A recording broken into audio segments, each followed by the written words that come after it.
I guess we'll get started. There may be one or two people out there parking, but they'll catch up with us.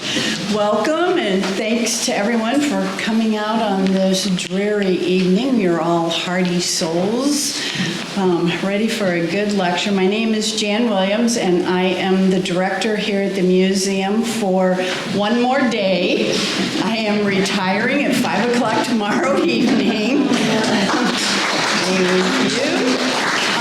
We want to thank our sponsors for this event. Haverhill Cultural Council gave us generous funding for Carol to complete her research and to print the booklets and to pay her a little bit for speaking tonight. So we're very, very grateful to them for their support of the museum's efforts.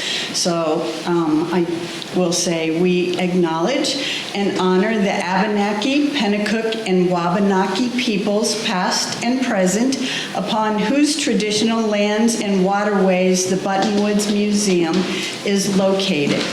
I would love to introduce Carol Majahad. Carol is my friend, and she was my boss for 20 years, and now I'm her boss. And she was the director of the North Andover Historical Society for 32 and a half years, and then stayed on as the educator for another 2 years or so after she retired.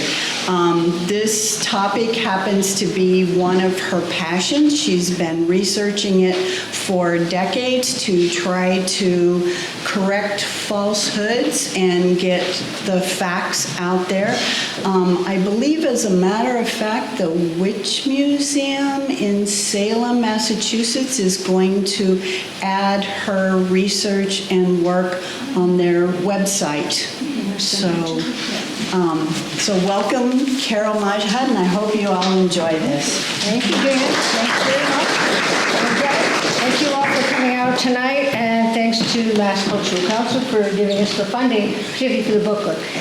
And Jan says I finished my research. I finished my research to the booklet at this stage and this presentation. I'm never going to be done with this because I keep finding more and more rabbit holes, and really this week my job was don't go down there. So, as Jan said, this subject of the witch trials has been a fascination to me since I was a junior in high school and had to read The Crucible. And then I saw it on TV, and so after that I started reading all about this. When I came to North Andover, when I got the job, I was so disappointed that it was North Andover, not Andover. Coming from Connecticut, thinking, it's not the place that had all the witch trials, and then realized, of course, I was going to the original part of Andover, and so very happy. I was also part of the tercentenary commemoration team. We were supposed to have countywide events. We did do some countywide events, but not under the auspices of that committee in Salem, because they started their own tourist industry specifically for that, and so we were not part of it. I was also part of the team that created the 1692 map of Andover. So, as I said, I've had a lot of work. I really knew a lot about the Andover part of the witch trials when I was there. And so when I came, and I was actually asked, when I was still working in North Andover, to come here and give a talk by Jen Turner, who was the then educator. And I said, well, you want me to talk about Andover and Haverhill? She goes, oh yeah, that's fine. And I said, no, that's not fine. So I researched the 6 people the best I could. And I got really interested in it. And I gave another talk a couple of years ago where I learned a little bit more. And this talk has a different spin altogether because, as you can see from the title, Accused but Forgotten. So we're going to talk about how these 6 women, were rediscovered, and also a little bit about them. And I am very happy that the books did come in time, and you have it. There's more information in there than we're really going to go through. There is information like that on the slide. That was just in case the books didn't come. So we have to start in the beginning. Like everybody wants to know, how did the witch trials happen? And the answer is, we really don't know. It's part of a whole milieu. It's a part of witch trials happened way before 1692. In fact, the first ones were in Connecticut. They moved to Massachusetts. But it sort of was a result, in some ways, of how Puritanism was starting to feel threatened. The first group of people who came here were so committed to their religion. They were so absolutely, this is what they were living and dying for. It's why they moved here, because they were in danger in England. But after a while, the second generation didn't really share a lot of that. And they were no longer really enjoying peace and prosperity, and we'll talk a little bit more about that later. There really was a sense of unease after the restoration of Charles II to the throne. During Cromwell's time, many people, particularly from Andover, went back to England to lead churches, and then as soon as King Charles went back on the throne, back they came, because it wasn't safe for them to be there anymore. So this whole idea that, the people, if you ever read any of Anne Bradstreet's later works, which are rather depressing, but very accurate, about how they really thought this was going to be, their glory time had come, and then it was taken away from them, and they're kind of wondering now what's going to happen. And again, to even make that worse, the loss of the Royal Charter. Finally, Charles II goes, wait a minute, you have a charter? Forgot about that. No, we're taking that back, and I'm going to give you a governor. In fact, we're going to consolidate all of New England into the province of New England, and we're going to put the governor of New York as your new governor. Andrews was not well liked at all. And the reason I put Simon Bradstreet up here, which I thought was interesting, this was another one of these things that when I'm now reading transcriptions of the quarterly courts during the 17th century, Simon Bradstreet was the magistrate for part of Haverhill. I did not know that. I thought that Saltonstall was the magistrate completely. But the part of Haverhill that kept going westward and eventually would become Methuen, he was the magistrate for that area. And I think that may have some bearing in why the spread of this in this area did the way it did. Again, that second generation and third generation, they just were not meeting the same standard. Many churches instituted a halfway covenant, which meant, well, if you were baptized, your children could be baptized, so there was a partial membership in the church. But we're hoping you still will have that time of realization that you've been saved. And that was a big controversy because some churches adopted it and some churches refused to. Also, people were living longer when they came here. They were drinking water that was not contaminated by years and years of work.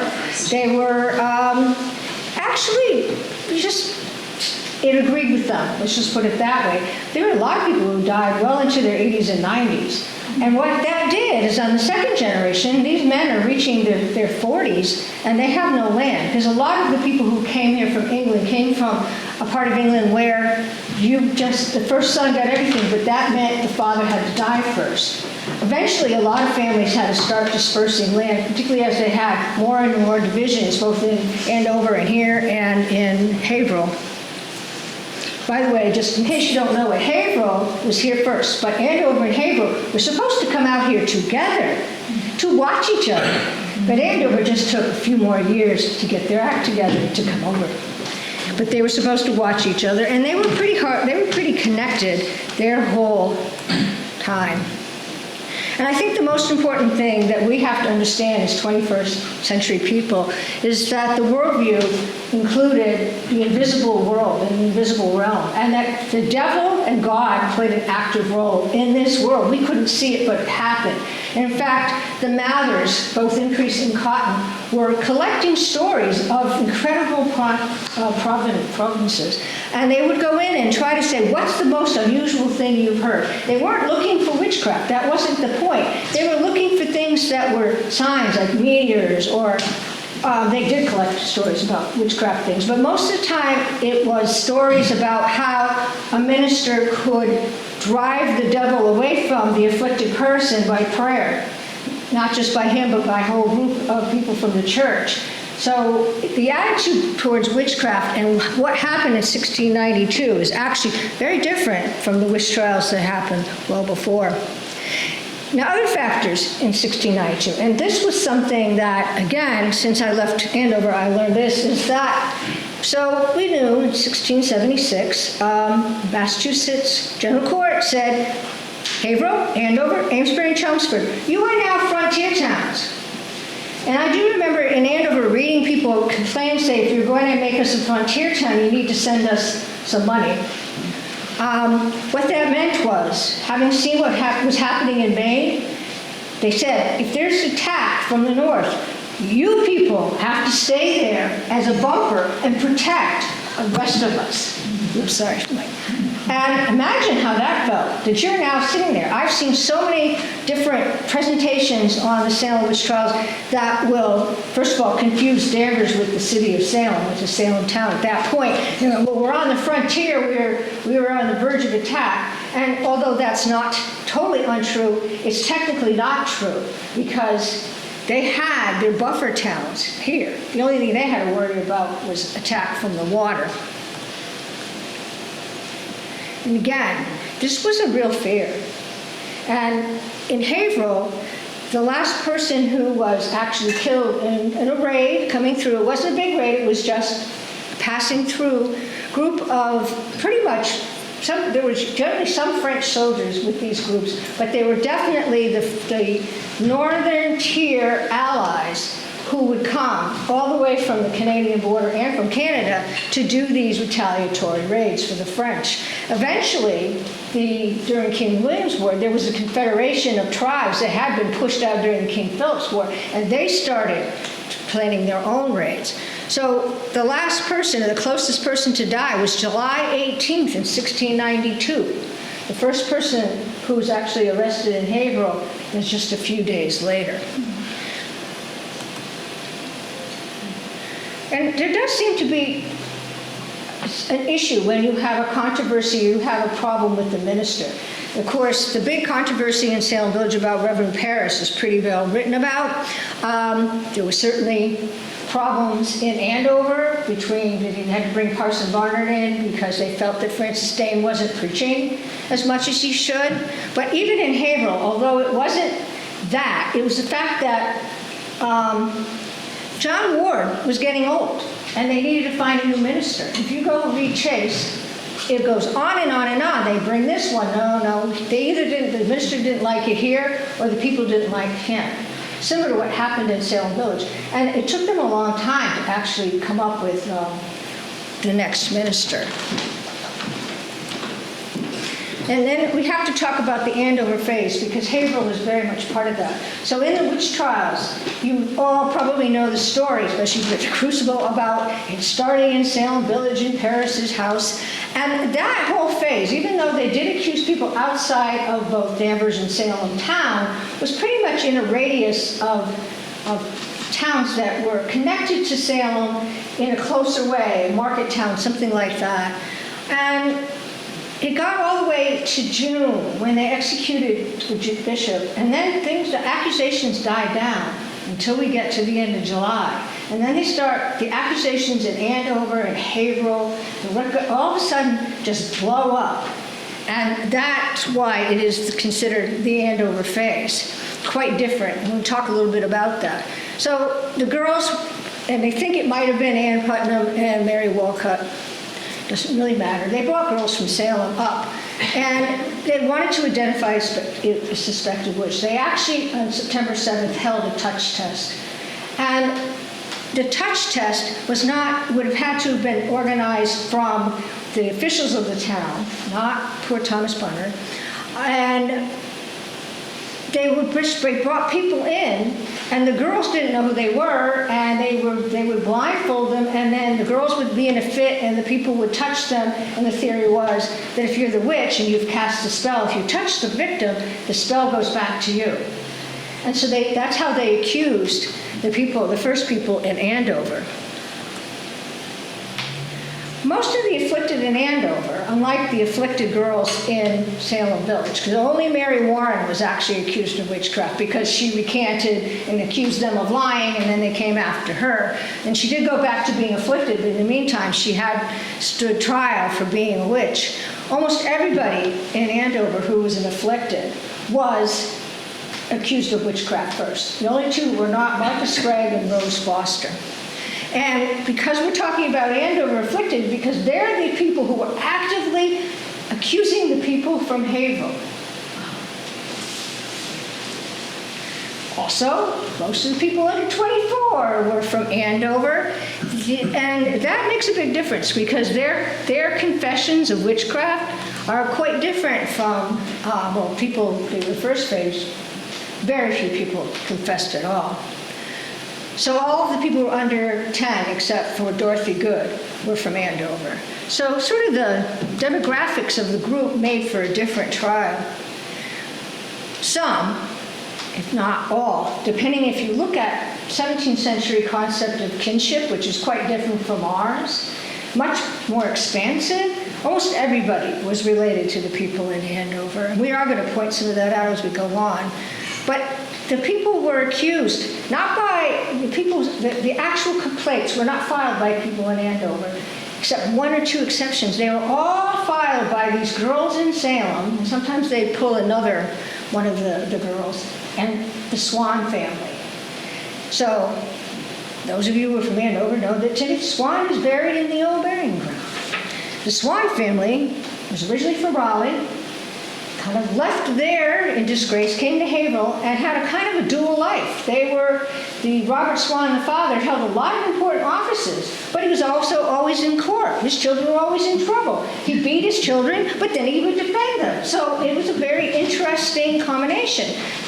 Eventually, and we'll talk about it, there was a situation that caused Timothy to move from the Haverhill side to the Andover side with one of his older brothers. At this point, the Swans are operating as ferry. They don't have the right to run the ferry other than a relative let them do it for them. They work for a relative. Because to get a ferry right, you had to have quite a bit of status in the town.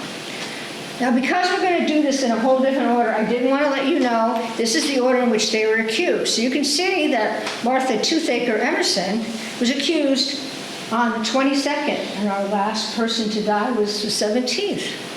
So what's interesting is she's the first one in Haverhill. And I'm going to go down to August 3rd for Mary Johnson Davis Clark.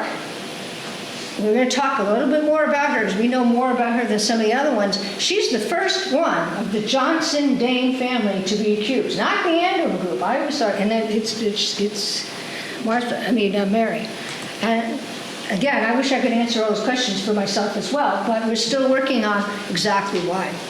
But the point of tonight is a different way of doing this is how in Haverhill these women were written out of the books, right? So the first one who rediscovers anyone is a relative of Frances Hutchins. And as Haverhill was about to celebrate their 250th anniversary, Henry Hutchins writes the Boston paper and says, how can you do a celebration? How can Haverhill do a celebration when you've just forgotten all these poor women who were accused of witchcraft, my relative included?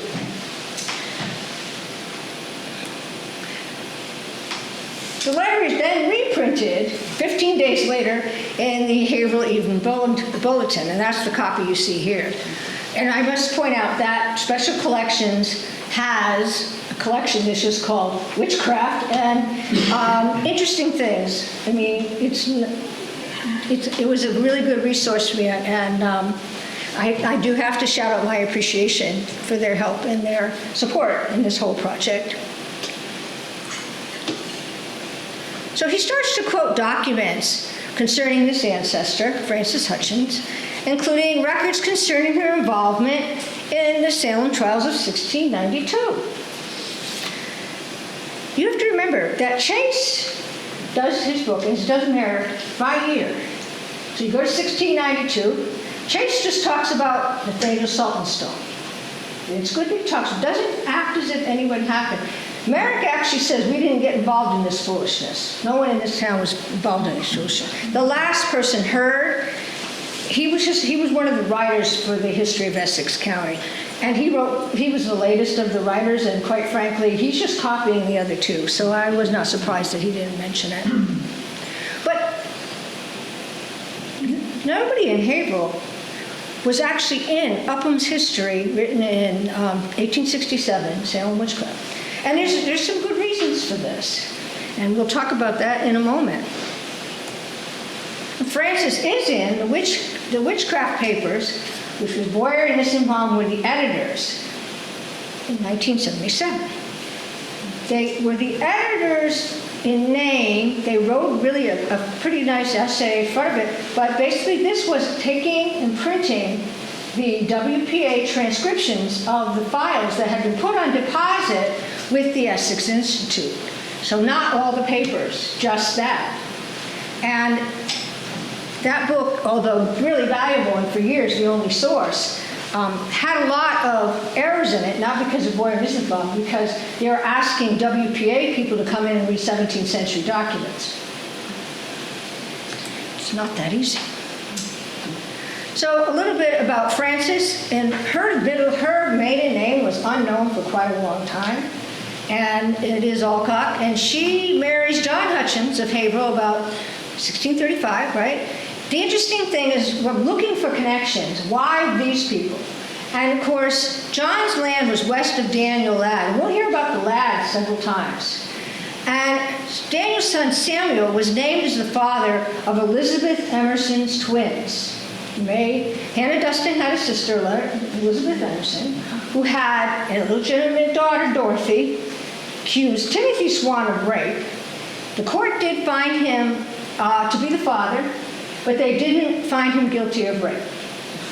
And then poor Elizabeth Emerson gets pregnant again, has twins. They're either born dead or she kills them or something tragic happens, because everyone claimed they didn't know, in her family said they didn't know she was pregnant. And she supposedly gave birth in the same room her parents were sleeping and no one heard her. Yeah.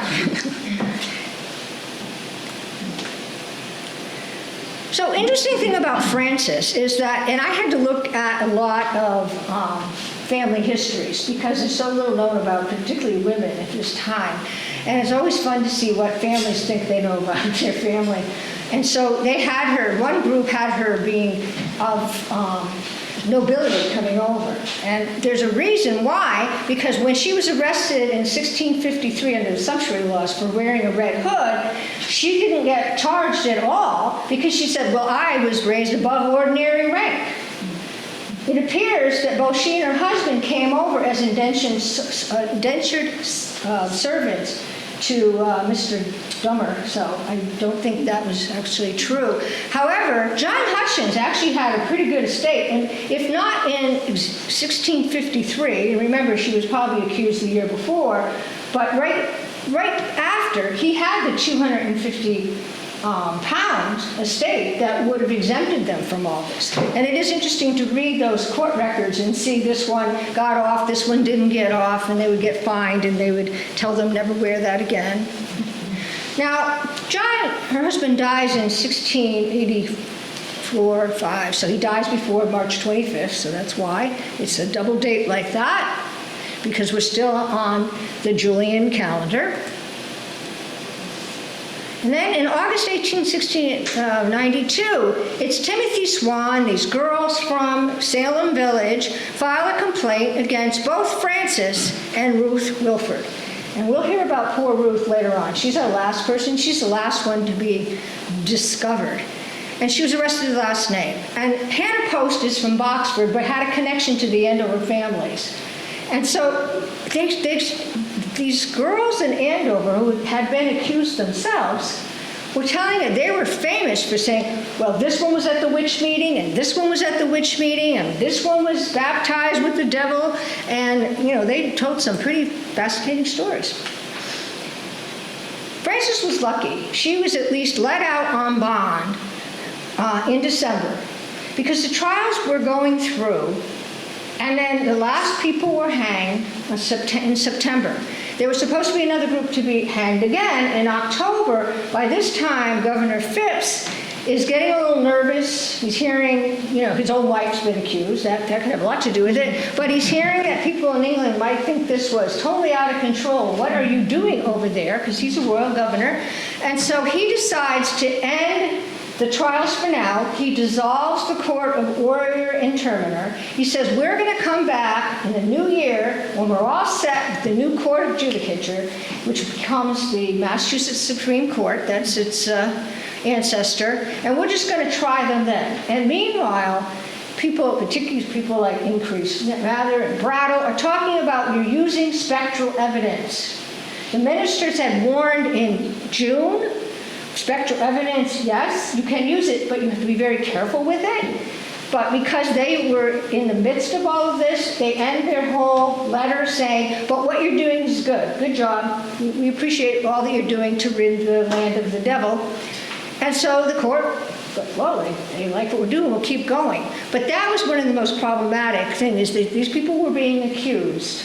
They would come in, tell the story about 20 years ago, a fattened cow died or whatever, but that's not what they actually were getting convicted. They were convicted on the fact that the girls who were in the courtroom were afflicted and screaming or had pins, and that is exactly what they were charged with. Because they had a whole room of witnesses. In English law, you had to have 2 witnesses or a free confession. So how does she interlock with these people? Well, her son, who's the state rep, he actually marries Hannah Johnson of Andover, the sister to Mary Johnson Davis Clubb, which we'll hear about again. And she's sister-in-law to Elizabeth Dane Johnson, Sr. of Andover. So here we have the connection to the largest group of people in Andover were part of Francis Dane's extended kinship group.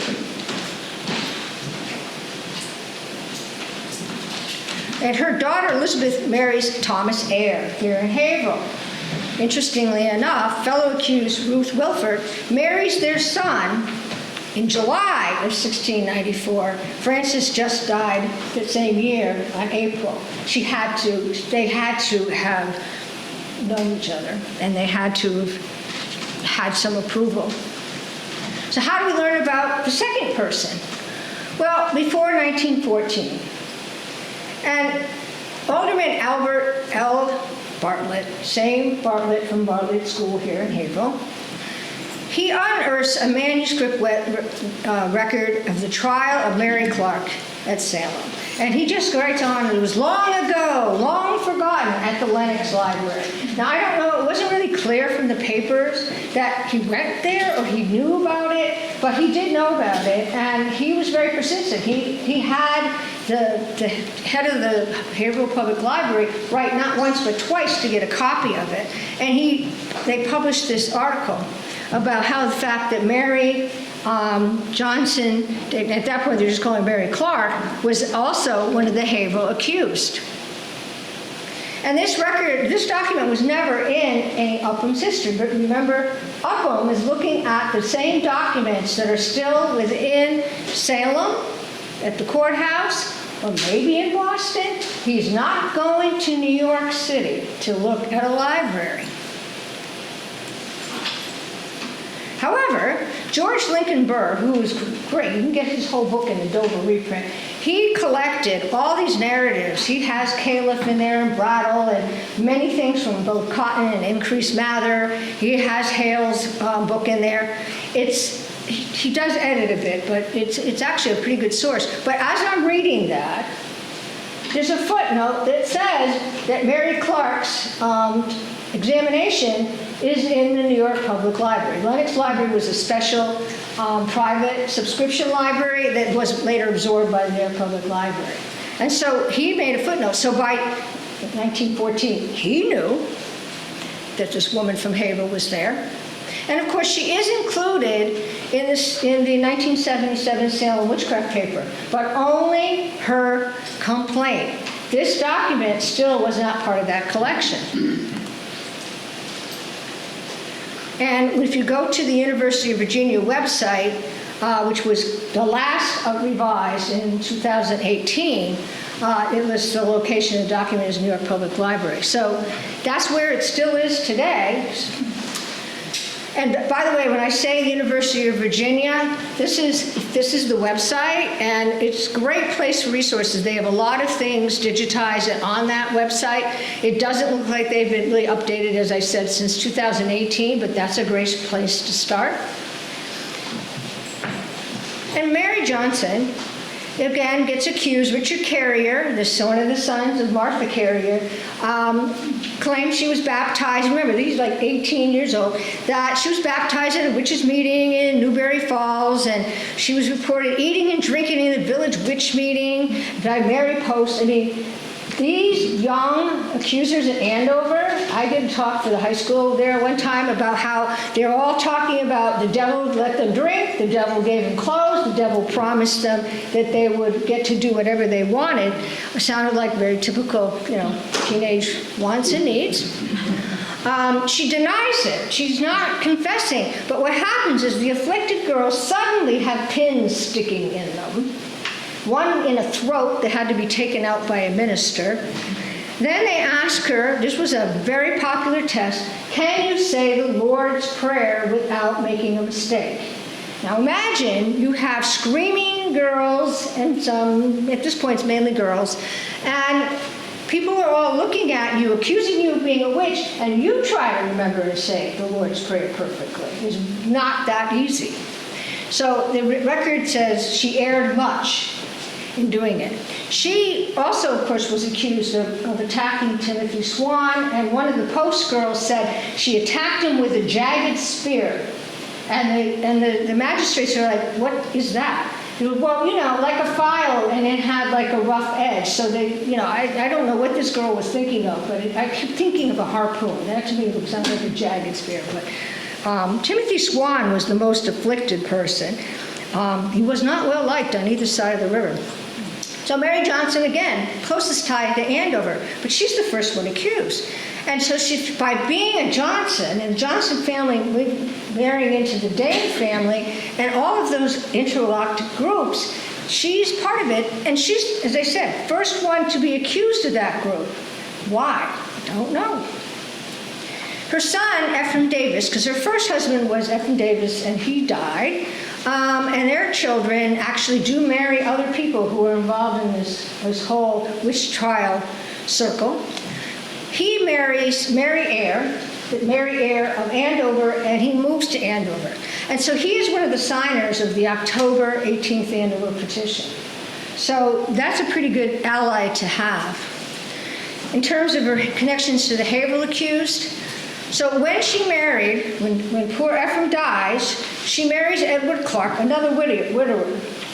And Ruth Wilford becomes her step-granddaughter, because we'll find out that Ruth's mother married the son of Edward Clark.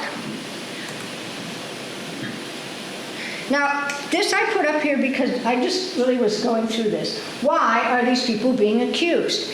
And some of you may have heard of John Godfrey. John Godfrey in the 1650s and the 60s was basically, he just went from town to town. He was a vagrant worker, and his work ethic wasn't that strong. He was accused of witchcraft many, many times. And in 1659, there was a series of people from both Andover and Haverhill who accused John Godfrey of many circumstances of being a witch. And the trial dragged on for 4 years. They actually indict him, but then they clear him, and then he turns around and countersues all of them. Very common. So something you have to remember, people who get involved in witch accusations always run the risk, particularly before 1692, of being accused of witchcraft themselves. Because if that person wins in defamation suit, they could come back and say, all those things you said about me, you did it.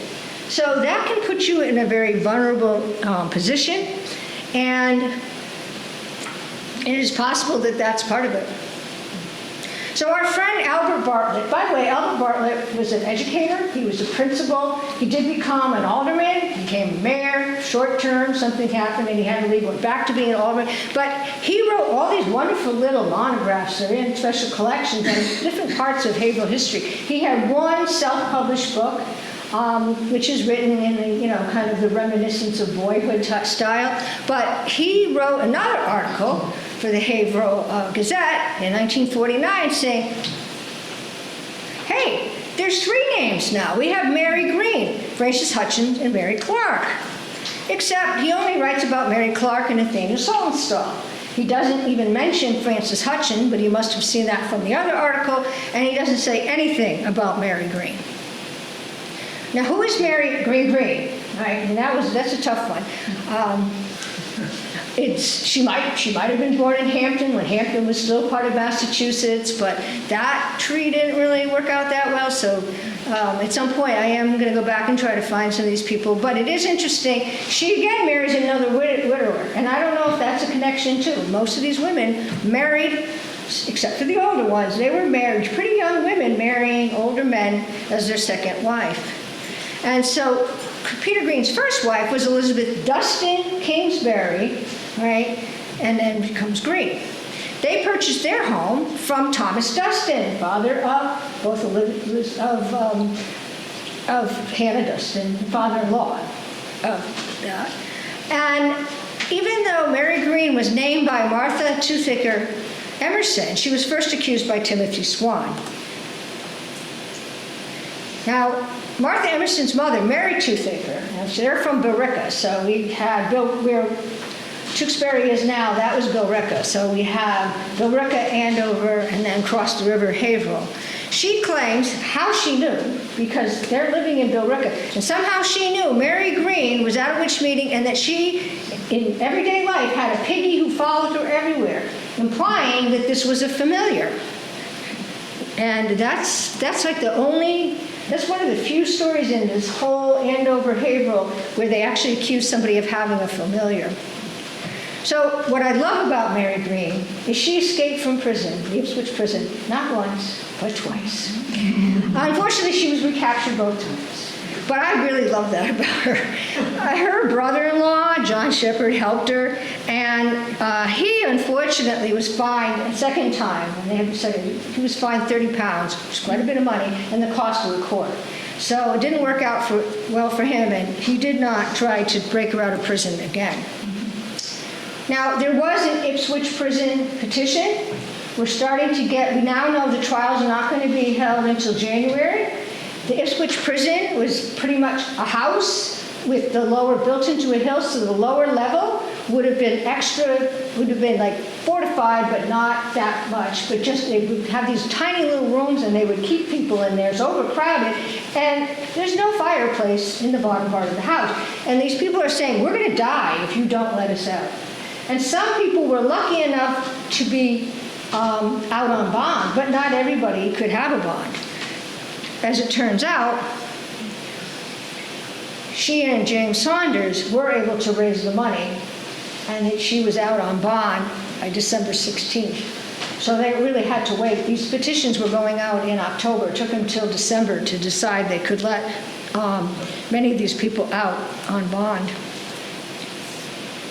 And then our last document we know about her at all is that in 1710, her husband is one of the petitioners asking to be reimbursed for all the jailer's costs, because jailer's costs, you were responsible to pay for your own food. If they put irons on you, you had to pay the blacksmith. You had to pay the sheriff for coming to arrest you.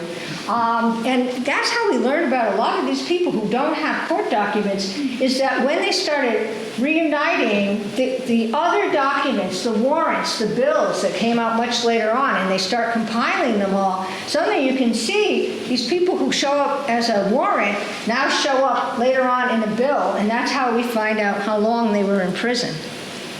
So now we're going to go on to our fourth person. So this was fascinating, and again, we have to thank the Board of Trustees, Haverhill Public Library, for allowing us to use this image. This is an actual letter received by the library in 1954 from Bennett Book Studio saying, "Hey, we have this document here that we're about to sell, so can you verify that Mary Green and Hannah Bromwich," the old transcriptions were Bromwich, so you see the old one with you, but when they were working on the records of the sale of witchcraft, they discovered that the way it was written, it really was Bromwich. And can you go ahead and verify it, which the library did. Now the library said, "Well, is a document for sale that you have about these two women?" And it is, what I love about the librarian here, on the back of this letter, she typed what she answered. They didn't have carbon paper, so they would just, write the answer, and then the reply comes in. And the reply is that, yes, but the collector has offered $2,000. And the document had sold in 1926 for $175.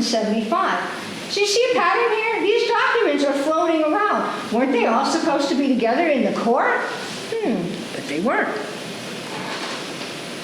Again, she's not mentioned in Upham's history at all, but Hannah's in the witchcraft papers because there are some documents for her.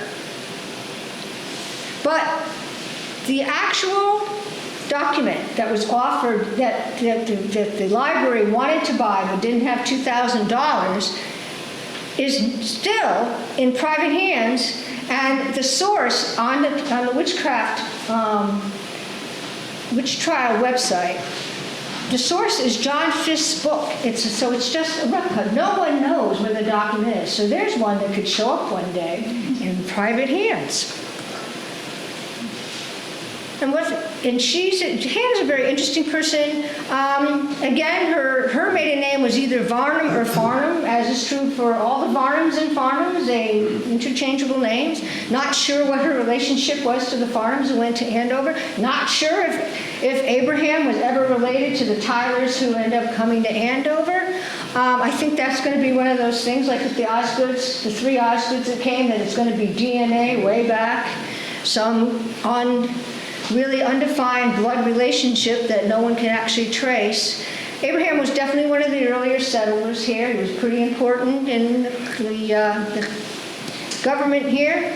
And he had a connection to the Clements of Haverhill. The Clements in Haverhill, Robert Clement and his family, were pretty influential as well. In fact, to the point where Robert did not bring his daughter Mary over until he was sure it was nice and safe here in the wilderness. That marries John Osgood of Andover and is the accused witch in Andover. So again, another connection. She's really from Haverhill and not from Andover, at least originally. Her husband, of course, dies like 9 years before this all happens, leaving you pretty vulnerable. So she remarries the next year to Edward Walmage. She's also accused of afflicting Timothy Swan, as is everyone, by the two Salem village girls, plus Mary Bridges. Mary Bridges was also accused witch, but she was one of these young afflicted people who was out accusing people. And then again, she also went to the Ipswich jail. And this, I think, happened a lot during their examination when we have the papers, is that they were so pressured by their relations, by the magistrates, the lack of sleep, that they would start soul searching. Remember, these are old Puritan souls who are thinking, I must have done something wrong for this terrible thing to have been come down on my head. And so she did say that she's been under some deadness for a matter of 6 weeks. And that at one point, and I didn't put it all in here, that she heard a voice. I can help you. And she realized that probably wasn't a voice from God. And so she really was afraid, and that she was afraid that the devil was in her heart at that moment. She also signed the Ipswich petition. And we have no trial document. But in January, when they said no more spectral evidence, they ran through cases, particularly people who did not confess or confessed but then retracted them. And they said, okay, there's not enough evidence. Because if we don't take all the spectral evidence of the girls saying this woman is afflicting me from the beam in the church or from over here, then we're just going to say we can't make a determination. So all these cases were just like almost, okay, ignoramus, we do not know. Ignoramus, we do not know. And that's how they cleared a lot of the cases and got people out of jail as long as you could pay your fees in January. So our final two people, and it's interesting because Martha Emerson, who we've already talked about, is pretty well known. They have documents for her. But I think there was a confusion because she had a sister Martha, her mother was Mary, she had a sister Mary, and it was very difficult, I think, for people in some ways to keep them apart. And remember, when somebody's accusing you of being in the witch meeting, if I want to accuse Nancy of going to the witch meeting, I don't stand up and say, Nancy of Haverhill. I just say Nancy. And so they don't have a place to put her in, and people read them and they don't know. And Ruth Wilford is our last, and she's perhaps my saddest case of all. So Martha Emerson is in this compilation of publishing of the WPA transcriptions. Ruth Wilford doesn't even make it in there, and I'll tell you why. So Martha Emerson's warrant, here's why we didn't have it in there. Because it was in the Boston Public Library Rare Books and Manuscript Room, interleaved in books. So, and I only know this because I give great credit to Margot Burns, who was the project editor for the 2010 Records of the Salem Witch Hunt, and good friend, used to talk a lot in North Andover. And she gave a talk 2 years ago at History Camp, and thank goodness they record them. And so, I watched it, and she talked about where all the records were. And so, I give her all the credit in the world that she gave me so many places to look. And she talked about and showed these documents that had been silked, which was an old way of preservation.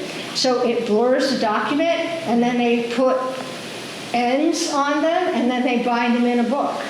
And not for the best. And apparently, some of those documents have been old conserved and now are actually conserved the way they should be as paper. Now, Ruth Wilford, interestingly enough, the only place she shows up, really, until 2010, is in Enders Robinson, Salem Witchcraft, and the Hawthorne's House of Seven Gables. Great book for genealogy, that's what I'll say. And I loved Enders, he was a great man. And she's also in a manuscript that was done by his distant relative, Marjorie Warble Otten. And there's a copy of that and deposited in the North Andover archives in Andover, if it's still there, that's where it was. And she was a great genealogist, and she came out from California and went everywhere. And she managed to find Ruth, which was, I think, very impressive. So she, as I said, Ruth is in, paperwork is in the Records of the Salem Witchcraft, but there's a whole biographical note section. So I said, oh, this is great, let me see what it says. And it says that she was a widow, and she, and I'm like, no, that's her mother. So that's confused. And then I thought this was the final sort of indignity is that, and I worked very closely with Jill Christensen right after the pandemic on the Andover from the north part page on their Salem Witch Trials Self-Guided Tour. It's a digital tour. It's a great thing. You can go through. They have a lot of really good information. Jill was really good. But I read it, the one on Haverhill, and Ruth's not even in there at all. So they will be getting a copy of that book sometime next week. Now, Martha Toothaker, only 24, all right? She was one of the many afflictors of Timothy Swan, and admit that she did think of him often and clenched her hands together, which was a way, instead of having a puppet or doll, you could sort of have image magic. She owned that she kept a woman's urine in a glass because Martha Toothaker was the daughter of Roger Toothaker, who was the brother-in-law of Martha Carey. All of them have been arrested in May. It's now July, and why so late? And even when Roger Toothaker, before he died in prison in June, he said, no, I taught my daughter how to kill a witch, and she killed a witch. I've yet to find the witch that she supposedly killed, but she killed a witch, and she admitted to all of this. She named her aunt Carrier, who was really due to die within weeks, and she also, for some reason, decided to name Martha Green, which was one of the few instances where one of these accused will name someone who's not already accused. That was very true in Andover, too. They would accuse people who were already accused so that they weren't necessarily expanding the bubble. There was those two girls from Salem and the Swans who were doing that. And then she said that she made a pact with the devil to protect her against the raids from indigenous people. Now remember, she's living in a frontier town. Hannah Emerson Dustin's her cousin by marriage, right? And not that she could see the future. And then after the witch trials are over, her mother's killed and her sister's captured in the Bilrickery of 1695. So when you see this, well, that seems like a silly thing. Not really. This was a fear that was really foremost on people's mind. They did not know what could happen to them tomorrow.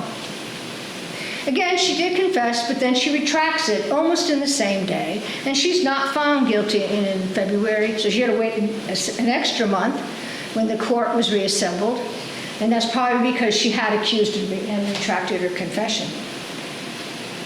Joseph, her husband, does petition for restitution again in 1711, so we have that document for her. And what's her connections? Well, again, Roger Toothaker claims she can kill witches. That's pretty dangerous. First person accused in Haverhill, but not until July, not in May, with her aunt and her father. And she's the kinsman to Elizabeth Emerson, mother of Timothy Swan, illegitimate daughter Dorothy, as well as the two twins. Because right now, Elizabeth Emerson's in jail in Boston, waiting for trial. So she's got a lot of reasons not to like Timothy Swan.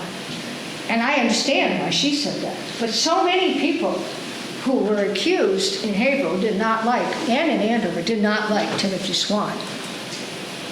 Now, poor Wilfred, she's the youngest. She's only 20 years old. So she's complaining against same-day Francis. But Ruth, a voice captured for 2 days. And how do we know that? Because the sheriff sends a bill for that, having to go after her the second day. That's how we know. She also goes to Ipswich jail. Named as another afflictor of Timothy Swan. There were so many people in the Post family who were accusers and afflicted and accused as well. The Posts, two of the sisters, Post sisters of Boxford, said that Ruth was also baptized at 5 Mile Pond. 5 Mile Pond is where Spofford Pond in Boxford is today. Very popular place for these witch meetings, by the way. And we know that Ruth spends 18 weeks in jail. Why? Because there's a jailer's bill. And so her documents were a warrant. There's no court documents at all. A bill from a sheriff, and later a bill from a jailer. And that's how we know, that's all we know about it. But 18 weeks in prison, because I've read so many things that said, well, if she was accused, there's no court papers, so they probably didn't take her to trial. Well, they sure enough sent her to jail for 18 weeks, so whether she was going to go to trial or not, that's still miserable enough. So her warrant survives, it said mention on bills, but that's it. Now, Ruth was kind of hard to track down because half her family was born in Haverhill. Then her mother and father, for some reason, moved to Bradford. She and her sibling were born there. 4 years old, her father dies. And her mother marries widower Matthew Clark, another widower. Now, Matthew Clark just happens to be the son of Edward Clark, who Mary Johnson Davis remarried when her first husband died. She also marries Ruth, Thomas heir of Haverhill, right, in 1694. He is the son of Elizabeth Hutchins, remember Frances, this is her daughter, heir, and Thomas heir Sr. She dies either on August 28th or 29th, but in 1709, during the retaliatory raid, which has the unfortunate name is Bloody Sunday. And not only did she die, but her 3-year-old daughter died with her in the same name. So poor Ruth did not have a very good life. So why was these women never included in Merrick or Chase? Because I have looked at other town histories. If they have an accused witch, they write about it. So there's a real 19th century bias against this one time of Puritan madness, and that's what they call it. And in fact, this persisted until the 1950s. Perry Miller, who's probably the most famous New England intellectual historian, once said, there's such a blip on the radar, it just sort of happened, we're not going to pay attention. Philip Grebman, when he was writing his book on Andover, was asked, and I asked him, because he delivered all his stuff to us, I said, well, he said, I just thought it was an anomaly, so that's why I just avoided the whole situation. But I've been waiting for someone to say, why didn't you write about it? So that's all the way into, this book came out in 1970.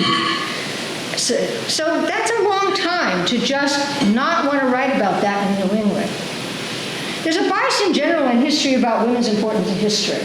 Remember I said Chase talks about Frances Hutchins being arrested for wearing that silk hood, but he never uses Frances's name.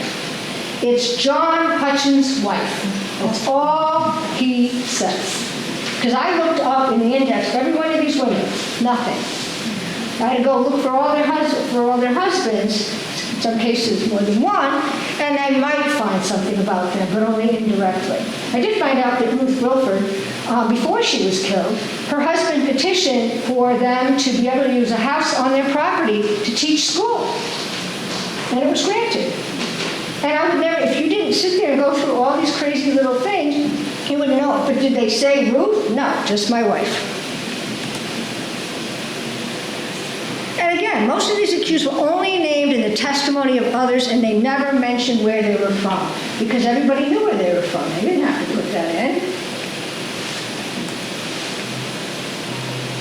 And some of the women were not included in the history of the trials because papers had been borrowed by previous historians, and records were also dispersed to many depositories. So Mary Clark's testimony apparently ended up in the Lenox Special Collection Library and then New York Public Library, because Samuel Drake, who wrote a history of witchcraft in Europe and here, not much on Salem at all, he had her papers in his collection. And again, this was something that Margot Burns found out, not me, and willed his collection to the Lenox Library, and she found the listing, and there it is, Mary Clark's institution. So I guess he was writing history and he borrowed some documents. Another famous person who did that, Royal Governor Thomas Hutchinson. So what happens is they come to destroy his house, right? Because they want the royal governor out in the beginning of the American Revolution. They're throwing furniture out the windows, they're smashing everything, they take all the papers and they scatter them around the street. He was able to get some of them back, because in his third volume of history, there's a tiny little section about some of the cases all in Salem Village. And they have actually taken that and printed it, had it published out, because I did buy it this year. It's interesting just to see that he had something in there, but imagine how many things he may have had in his possession that were destroyed. And that's just one. There were many people who were a little light-fingered when it came to having the documents and returning them. And the biggest problem? Confusion about names. Now, I will tell you right now that Mary Johnson and Davis Clark was one of the hardest ones, because there were so many Johnson families. Her father was John Johnson, and he married Suzanne. Well, there's a John Johnson living in Haverhill. There's one in Newburyport who gets arrested for drunkenness. We know that her father was in Ipswich for at least 1 year in 1635, and then after that he drops off the tax rolls. So now, where is he? I don't know. Could he have gone to Connecticut? Possible, because there's Johnsons down there too. In fact, one of the early accused witches in Hartford was a Mary Johnson, where she was executed. It was back in the 1650s. But there's so many rumors. And one thing that Richard Height and I talked about many times on our tour of the old burying ground in North Andover is the fact that the news from Connecticut through family channels traveled incredibly fast, considering you had to be by horseback or by foot. They knew what was going on. And there was whole groups of people who went and settled around Windsor and different parts of Connecticut, family groups that actually went down there. So we don't know some of these reasons. We don't know. We can't go back. I wish I could, to say why these women and why at the time they did it. But I do think it's important that we remember who they are. And I thank you very much for coming out tonight and listening to my tale.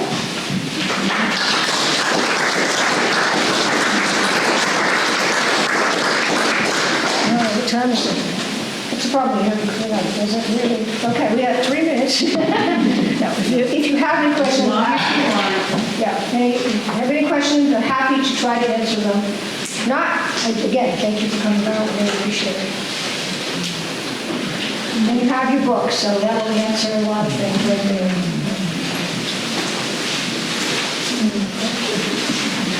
Yes. Now, just one thing I want to say, Carol and I have been talking about this for a while. And this just seems to be an incestuous little group, you know, we're marrying into families. And I think that adds to the confusion somewhat. Right, they do. And a lot of the families, like definitely Edward Clark's son moves to what becomes Methuen if he wasn't already there. It's kind of unclear. But his son marries a Mary Davis. And I'm like, what's this? Well, you see, Mary Johnson Davis and Ephraim had children, one of which was Mary Davis, who marries into the Clark family. So you have all these families marrying into each other. And that's not that unusual after the witch trials because, you know, the problem is, you get out of jail, you were lucky, maybe you were not executed, maybe you get your money back, but your reputation is gone. You're living with this. Never mind spending 18 to 19 weeks in these horrible conditions in prison and being badgered and kept awake and all of this. This is, you know, this is what happens is a lot of the people who were from accused families or accusing families married into each other, and occasionally they'll marry each other because nobody else understands what it was like to go through all of this. So it is interesting to see that repeating itself here. But again, there's more research for that, for me to do anyway. Yes? Have you attempted to make a chart of this? Is a picture, or would the lines be so crossed off? Have I done it? No, I haven't done it. Could I do it? that next week. Yeah. I might think about that. It is interesting. And a lot of this, unfortunately, you know, as I said, I had to stop writing the book and then submit it and have some very good help drawn to help me go through it and proofread it, and Emily looked at it, and so that had to end at a certain point. But I kept going because that's just who I am. And that's why I found some of these different things just showing up. So at some point it would be interesting to do that with all of the charts because they are so interconnected. So, have I done it yet? No. Will I? Maybe. I could try. Anything else? No? Yes? I saw Hannah Dustin referred to in your talk. Yeah. Is she the same lady with the axe? Yeah, that's her. That's it. That's her. Yeah. Yeah. Yeah, the Dustins, the Emersons, and the Swans were very active. They were all appointed to some pretty good offices in Haverhill's government. They also were in court a lot for beating their children, for stealing people, especially Robert Swan loved to steal land. That's what he did. Oh, no, that's not yours, it's mine. And he would be taken to court a lot. So it is an interesting group of people. It's not the Puritans you expect to see. Maybe this is who they were, but this is not the behavior you expect from this group of people who came here for this, but it is what you see. And it's not that unusual. And many of the people in Salem Village who were accused, men, were also had problematic histories as well. So maybe that's a factor as well. But I do wonder whether or not the idea that these women were all second wives, except for Frances, and actually, well, Hannah Bromwich, that was her second husband, and they were both widowers, but the other women were all basically younger women who ended up marrying older widowers, some of which already had kids. So that's it. Yeah, thank you.